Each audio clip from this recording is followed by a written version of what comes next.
Mr. Tony Holt, at the moment, countries around the world and also companies, industries are very concerned about the cyberspace security and how to protect their operations, from attacks, from the outside. Banks are very concerned, credit card companies.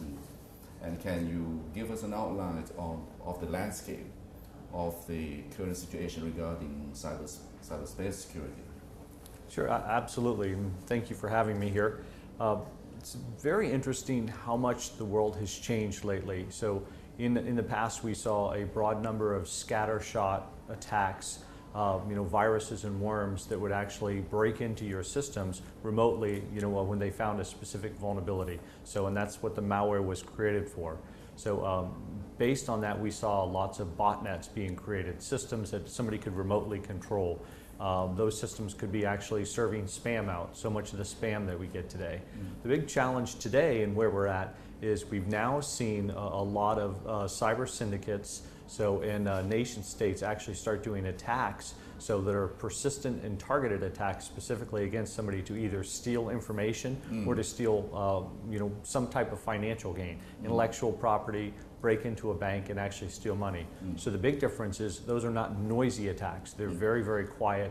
They're very stealthy attacks because they're actually targeting a specific organization or property that they want to actually steal.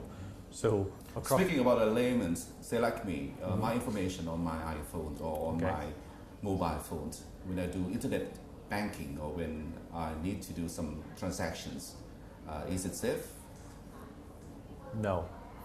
So, and I say that... Should I be concerned? Yes, you should. And I say that in a general sense. I mean, there are, hundreds of millions, if not, well, now billions of mobile phones, smartphones, where you can do transactions online. So are all of those a target? No, absolutely not. So it's just not, there's not that capability yet for the, for the attackers. But nevertheless, is it completely safe? No. There was a recent, recent experiment where they actually got a malicious app onto the Apple App Store.